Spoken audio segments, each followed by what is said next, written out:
Hi friends, welcome to my channel. ఈరోజు వీడియోలో 7 శనివారాల వ్రతం ఎలా చేయాలో మనం తెలుసుకుందామండి. 7 శనివారాల వ్రత పూజా విధానం అంటే శ్రీ వెంకటేశ్వర స్వామివారి పూజా విధానం గురించి మనం ఈ వీడియోలో ఈరోజు తెలుసుకోబోతున్నామండి. దానితో పాటు వెంకటేశ్వర స్వామి వ్రతం చేసేవారు నైవేద్యం ఏమి సమర్పించాలి, మిగతా విషయాలు అన్నీ కూడా మనం ఈ వీడియోలో తెలుసుకుందాం.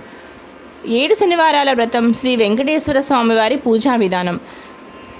శనివారం ఉదయాన్నే లేచి తలస్నానం చేసి ఒక పీటను తీసుకుని ఆ పీటకు పసుపు కుంకుమలతో అలంకరణ చేసి బియ్యపు పిండితో ముగ్గులు పెట్టాలి.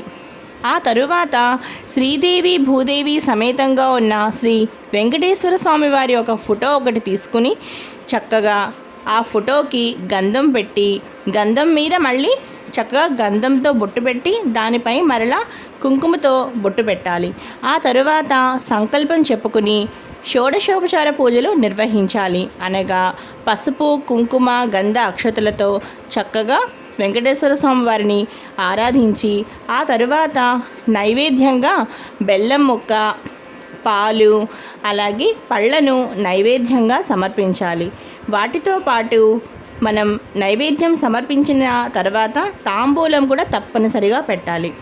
ఈ విధంగా మీరు పూజ అయిన తర్వాత మీరు ఉపవాసం ఎలా చేయాలి అంటే, ఉపవాసం ఆ రోజు ఉదయం మొదటి నుంచి సాయంత్రం వరకు కూడా ఆ రోజు ఉపవాసం చేసి మీ కోరిక ఏదైతే ఉందో ఆ కోరిక శ్రీ వెంకటేశ్వర స్వామి వారికి ఒక్కసారి మనసారా చెప్పుకొని, ఇందుకోసమే నేను ఈ వ్రతం చేస్తున్నాను, నా ఈ కోరిక నెరవేరాలని మనసారా ఒక్కసారి కోరికని తలుచుకుని ఆ తరువాత ఆ రోజంతా ఉపవాసం ఉండి సాయంత్రం మరలా స్నానం చేసి దీపం పెట్టాలి.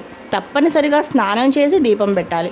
దీపం పెట్టాక అప్పుడు మీరు వడపప్పు, పానకం, పచ్చి చలివిడి, అవి వెంకటేశ్వర స్వామికి చాలా ఇష్టమైన నైవేద్యాలు.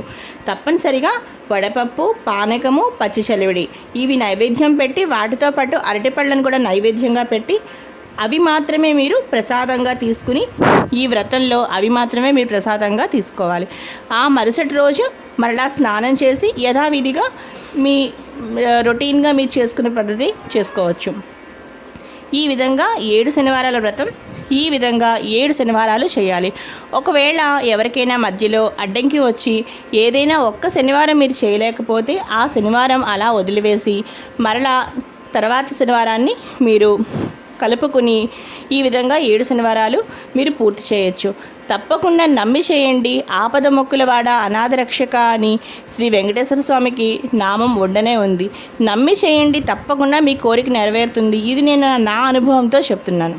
ఈ వీడియో కనుక మీకు నచ్చినట్లయితే తప్పకుండా లావణ్యాస్ లైఫ్ స్టైల్ ఛానల్ని తప్పకుండా సబ్స్క్రైబ్ చేయండి. అలాగే మరిన్ని డివోషనల్ వీడియోస్ కోసం చూస్తూనే ఉండండి లావణ్యాస్ లైఫ్ స్టైల్. మరో మంచి వీడియోతో మీ ముందు ఉంటాను. Thanks for watching.